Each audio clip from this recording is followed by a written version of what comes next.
Buenos días con todos y bienvenidos. En esta ocasión les vamos a hablar acerca del parto de la yegua y sus fases.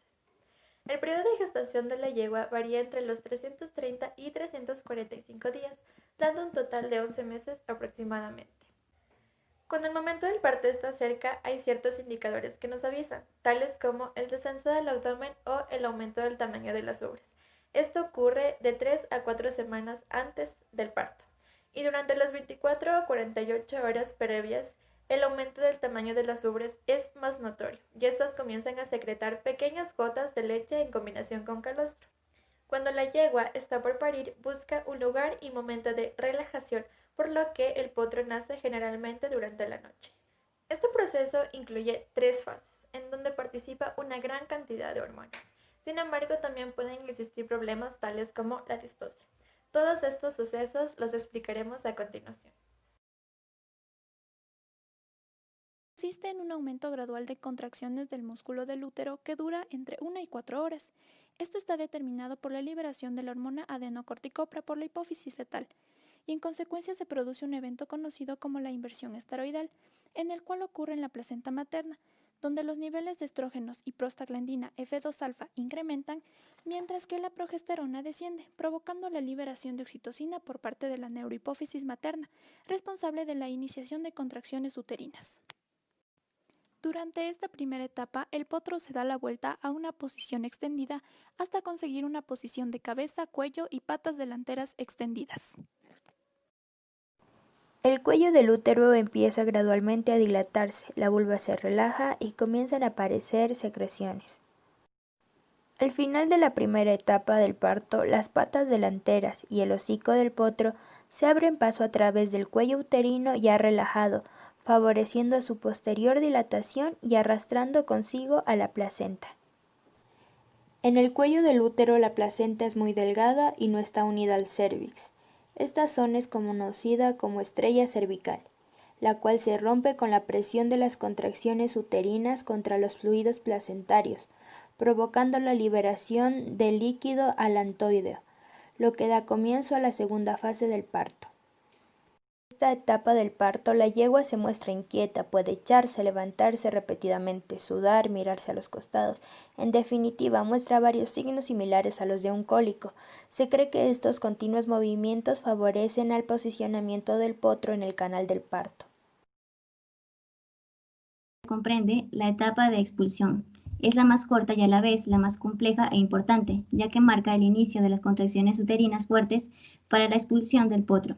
Dura unos 15 minutos, con un promedio de 5 a 30. Comienza con la reducción de la presión dentro del útero debido a la liberación del líquido alantoideo.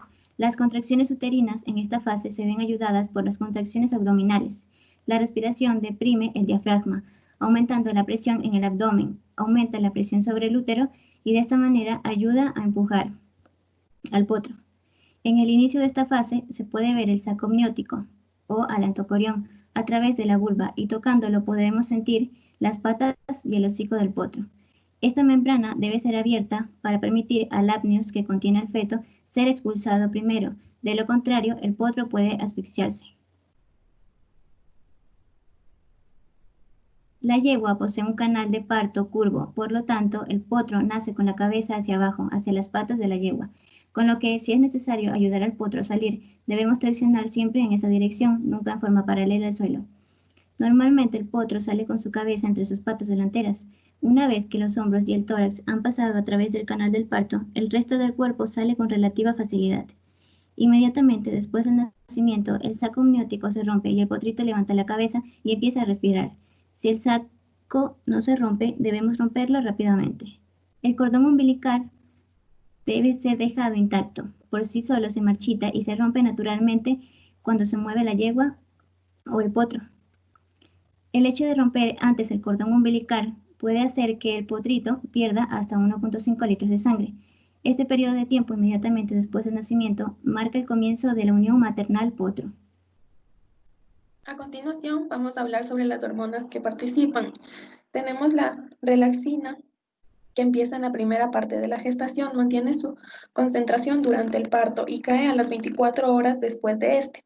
En la yegua, esta hormona es sintetizada y secretada por el endometrio. Se ha comprobado que esta hormona causa despolimerización del tejido conectivo y desempeña un importante papel en la dilatación del cervix, en la vaca y en la cerda, así como en la relajación de los ligamentos sacroasiáticos al momento del parto.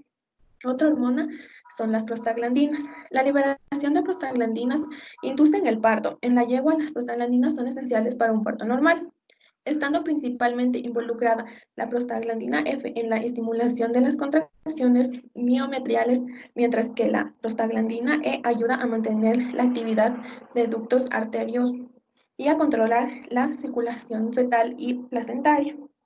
Tenemos que los estrógenos empiezan a descender desde los días próximos al parto y caen drásticamente algunas horas después del nacimiento del potro y la expulsión de la placenta.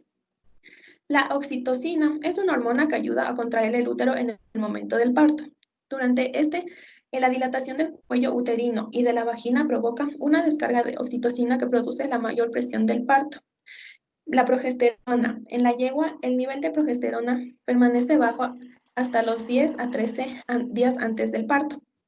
Luego los niveles suben hasta la iniciación del parto, pero caen rápidamente algunas horas después del nacimiento del potro.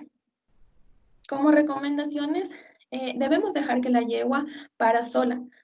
Podemos observarla siempre desde la distancia. Una vez que observemos el saco alantoideo a través de la vulva, podemos realizar una inspección para asegurarnos que el potro se presenta correctamente.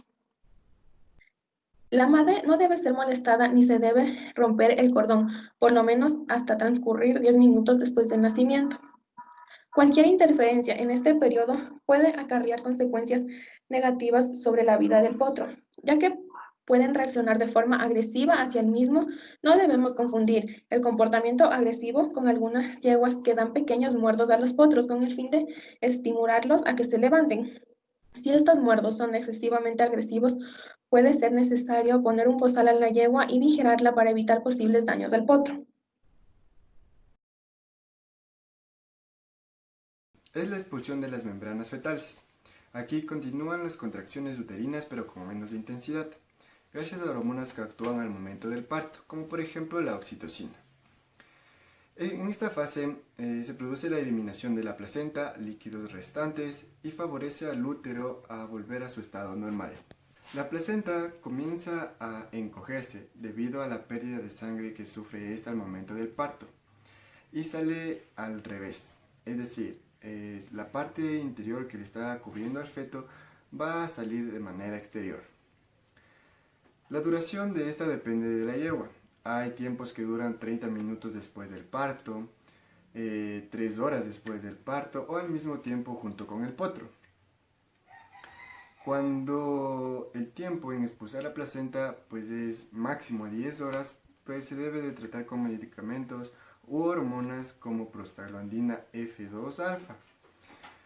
Lo que no se debe de hacer es alar a la placenta, ya que puede romperse y se puede infectar el útero y se puede dar una proliferación de bacterias y ocasionar una endometritis, una septicemia o una fisura, que pueden llevar a la muerte al animal. Una vez expulsada o eliminada la placenta, se la debe de revisar para ver si es que no hay pedazos quedados en el útero y evitar que se produzca una infección. En caso de que haya una infección, se debe de tratar ya sea con bulos uterinos o antibióticos.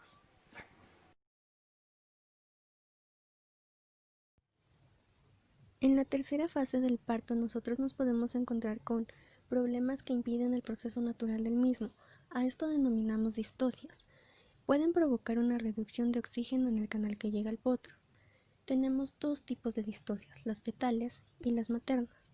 Cuando nos referimos a distocias fetales hablamos de aquellas en las que el potro se encuentra en una posición inadecuada dentro del útero de la madre. Así tenemos algunos ejemplos de estos, con los carpos flexionados o con alguna mano hacia atrás, con la cabeza y el cuello girados hacia atrás, con las patas por encima de la cabeza, con las patas hacia el canal del parto, el potro en una posición ventral o transversal y una presentación posterior del potro.